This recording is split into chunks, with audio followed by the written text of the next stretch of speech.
আসসালামু আলাইকুম ওয়ারাহমাতুল্লাহ। আমরা অনেকেই মনে করি শয়তান বা ইবলিস হয়তো একা এবং সে একাই পৃথিবীর কোটি কোটি মানুষকে ধোঁকা দিয়ে যাচ্ছে। কিন্তু আপনি কি জানেন ইবলিসের রয়েছে এক বিশাল রাজত্ব এবং অত্যন্ত সুশৃঙ্খল এক মন্ত্রিসভা? আমাদের যেমন সরকার ব্যবস্থা আছে, মন্ত্রী আছে, সচিব আছে, ঠিক তেমনি ইবলিসেরও রয়েছে ৫ জন বিশেষ সন্তান বা সেনাপতি, যাদের সে ৫টি ভিন্ন ভিন্ন বড় পাপের দায়িত্ব দিয়ে রেখেছে। আমরা সচরাচর সব শয়তানকে এক মনে করি, কিন্তু তাফসীর এবং প্রাচীন ইতিহাসের কিতাবগুলোতে এদের আলাদা আলাদা নাম এবং কাজের বিবরণ পাওয়া যায়। কারোর দায়িত্ব আপনার ঘরের শান্তি নষ্ট করা, কারোর দায়িত্ব আপনাকে দিয়ে জিনা করানো, আবার কেউ বা বসে থাকে বাজারের হট্টগোলের মধ্যে। আজকের ভিডিওতে আমরা উন্মোচন করব ইবলিসের সেই অন্ধকার জগতের গোপন হায়ারার্কি বা পদমর্যাদার রহস্য, যা শুনলে আপনি বুঝতে পারবেন আপনার চারপাশে অদৃশ্য জগতে আসলে কি ঘটছে। পবিত্র কুরআনের সূরা কাহাফের ৫০ নম্বর আয়াতে মহান আল্লাহ ইবলিস সম্পর্কে বলতে গিয়ে একটি বিশেষ শব্দ ব্যবহার করেছেন। তিনি বলেছেন, তবে কি তোমরা আমাকে বাদ দিয়ে তাকে এবং তার বংশধরদের অভিভাবক হিসেবে গ্রহণ করছ, অথচ তারা তোমাদের শত্রু। এখানে আল্লাহ স্পষ্ট করে বংশধর বা সন্তান সন্ততির কথা বলেছেন। এই আয়াত থেকে মুফাসসিরগণ নিশ্চিত হয়েছেন যে শয়তানেরও স্ত্রী সন্তান এবং বংশবিস্তার প্রক্রিয়া আছে। কিন্তু প্রশ্ন হল, আগুনের তৈরি এই জিন জাতি কিভাবে বংশবিস্তার করে? এ নিয়ে তাফসিরবিদদের মধ্যে ভিন্ন ভিন্ন মত পাওয়া যায়। বিখ্যাত তাবেয়ী এবং মুফাসসির ইমাম মুজাহিদ রাহমতুল্লাহি আলাইহি বলেন, আল্লাহ তাআলা ইবলিসের ডান উরুতে পুরুষলিঙ্গ এবং বাম উরুতে স্ত্রীলিঙ্গ সৃষ্টি করেছেন। সে যখন নিজের ২ উরু ঘর্ষণ করে বা একত্রিত করে, তখন সে ডিম পাড়ে। আর এই ডিম থেকেই প্রতিদিন হাজার হাজার ছোট ছোট শয়তান জন্ম নেয় এবং পৃথিবীতে ছড়িয়ে পড়ে। ইমাম কুরতুবী তার তাফসীর গ্রন্থে উল্লেখ করেছেন যে এই হাজার হাজার শয়তানের মধ্যে ইবলিস ৫ জনকে তার বিশেষ পরামর্শদাতা বা মন্ত্রী পরিষদের সদস্য হিসেবে বেছে নিয়েছে। এরা সাধারণ শয়তানদের মতো নয়, এদের ক্ষমতা এবং ধোঁকা দেওয়ার কৌশল অনেক বেশি ভয়ঙ্কর। এই ৫ জনের নাম হল দাসিম, আওয়ার, জালমাম্বুর, তীর এবং মাসুদ। শুনতে অদ্ভুত মনে হলেও এই নামগুলো ইতিহাসের প্রাচীন কিতাবগুলোতে বারবার উঠে এসেছে। ইবলিস এদের প্রত্যেককে মানুষের জীবনের এক একটি গুরুত্বপূর্ণ বিভাগের দায়িত্ব বুঝিয়ে দিয়েছে। কেউ পারিবারিক জীবন ধ্বংস করে, কেউ অর্থনীতি নষ্ট করে, আবার কেউ সমাজকে অশ্লীলতায় ডুবিয়ে দেয়। এরা এতটাই সূক্ষ্মভাবে কাজ করে যে আপনি টেরও পাবেন না আপনার রাগ, আপনার সন্দেহ বা আপনার পাপের ইচ্ছাটি আসলে আপনার নিজের নয়, বরং এই বিশেষ শয়তানগুলোর কারসাজি। সৃষ্টির শুরু থেকেই ইবলিস প্রতিজ্ঞা করেছিল সে মানুষকে সিরাতুল মুস্তাকিম থেকে বিচ্যুত করবেই, আর সেই প্রতিজ্ঞা বাস্তবায়নের জন্যই সে এই বিশেষ বাহিনী গঠন করেছে। এই ৫ জনের মধ্যে কে কোন ভয়ঙ্কর কাজটি করে এবং কিভাবে তারা আমাদের অজান্তেই আমাদের নিয়ন্ত্রণ করছে, তা জানলে আপনি শিউরে উঠবেন। এদের মধ্যে প্রথমেই আসে সেই শয়তানের নাম যে আমাদের সবচেয়ে নিরাপদ স্থান, অর্থাৎ আমাদের ঘরের ভেতরে ওত পেতে থাকে। ইবলিসের ৫ প্রধান সেনাপতির মধ্যে প্রথম এবং সবচেয়ে ভয়ঙ্কর যার নাম উল্লেখ করা হয়, তার নাম হল দাসিম। এই শয়তানটির প্রধান টার্গেট হল আপনার ঘর এবং পরিবার। ইমাম মুজাহিদ রাহমাতুল্লাহ আলাইহি বলেন, দাসিমের কাজ হল মানুষকে তার পরিবারের কাছে খারাপ প্রমাণ করা এবং ঘরের শান্তি নষ্ট করা। আপনি যখন বাইরে থেকে ঘরে প্রবেশ করেন, তখন যদি সালাম না দেন বা বিসমিল্লাহ না বলেন, তখন এই দাসিম আপনার সাথে সুরসুর করে ঘরে ঢুকে পড়ে। এরপর সে আপনার এবং আপনার পরিবারের সদস্যদের মেজাজ খিটখিটে করে দেয়। হয়তো আপনি সারাদিন অফিস করে ক্লান্ত হয়ে ফিরেছেন, ইচ্ছে ছিল পরিবারের সাথে হাসি মুখে কথা বলবেন, কিন্তু ঘরে ঢোকার পর সামান্য কোনো বিষয় নিয়ে হঠাৎ আপনার প্রচণ্ড রাগ উঠে গেল।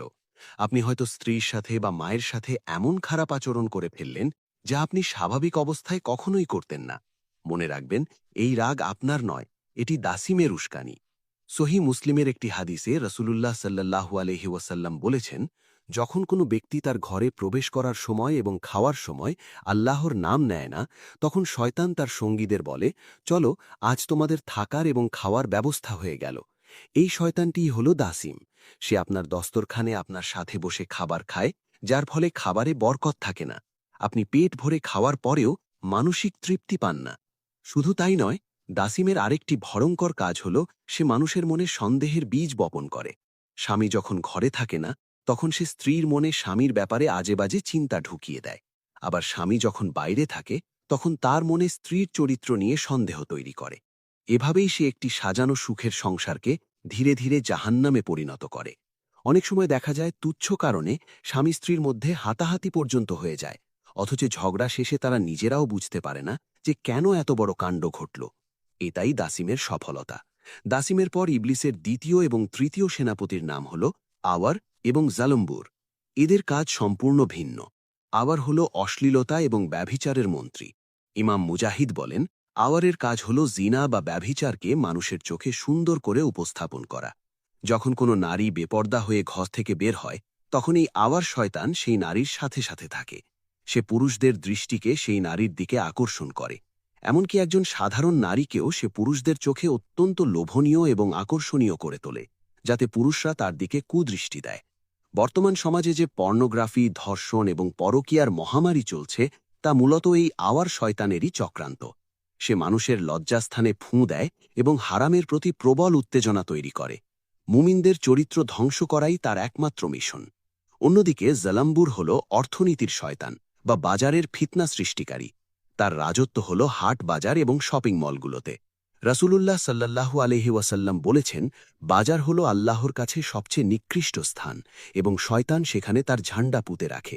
এই কাজটিই করে জালাম্বুর।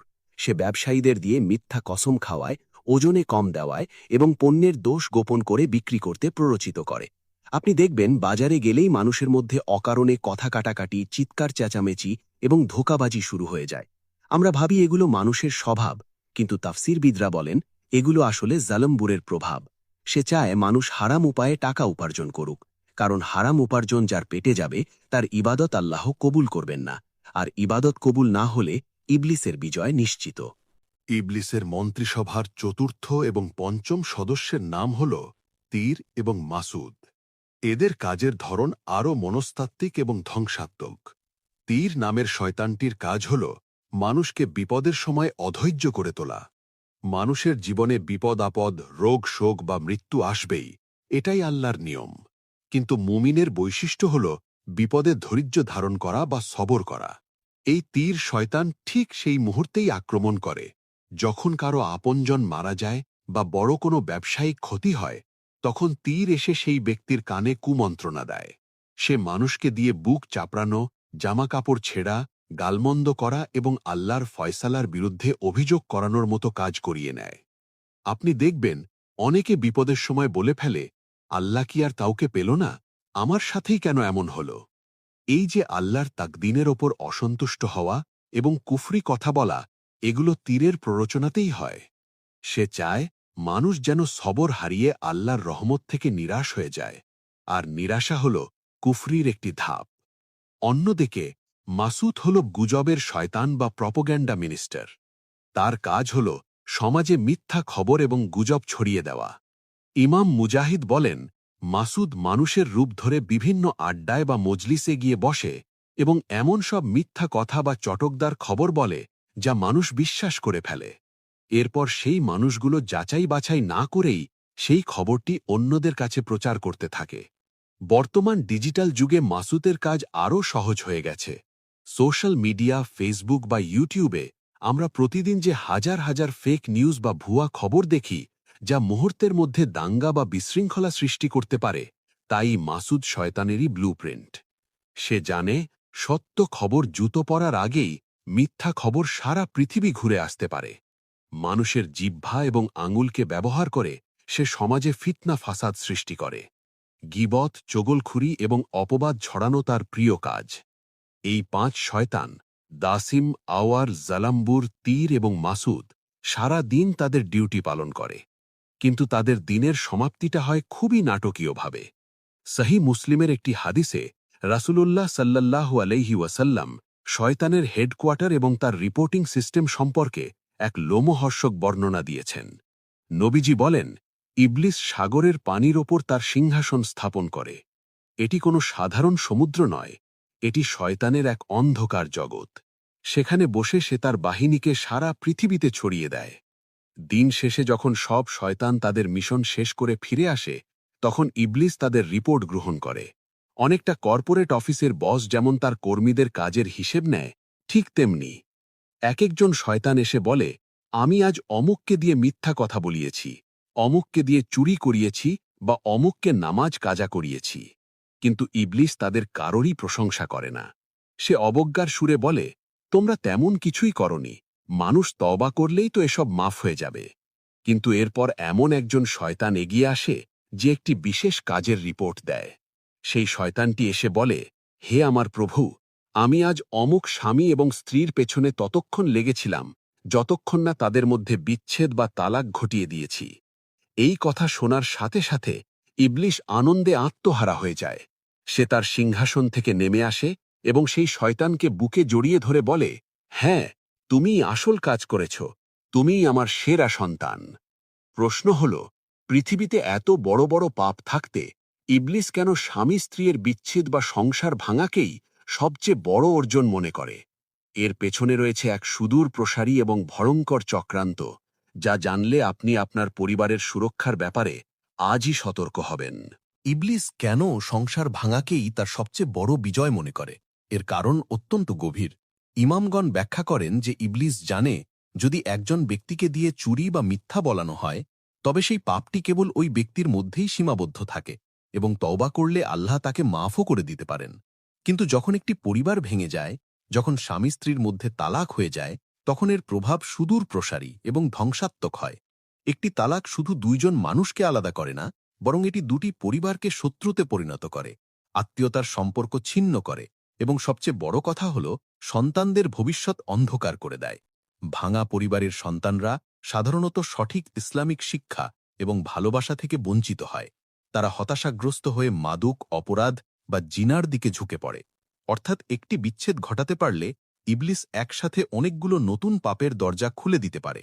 সমাজকে ভেতর থেকে পচিয়ে ফেলার জন্য এর চেয়ে কার্যকর কোনো অস্ত্র ইবলিসের হাতে নেই। এ কারণেই সে দাসিম এবং তার অন্যান্য সন্তানদের ব্যবহার করে সব সময় স্বামী স্ত্রীর সম্পর্কের মধ্যে ফাটল ধরাতে ব্যস্ত থাকে।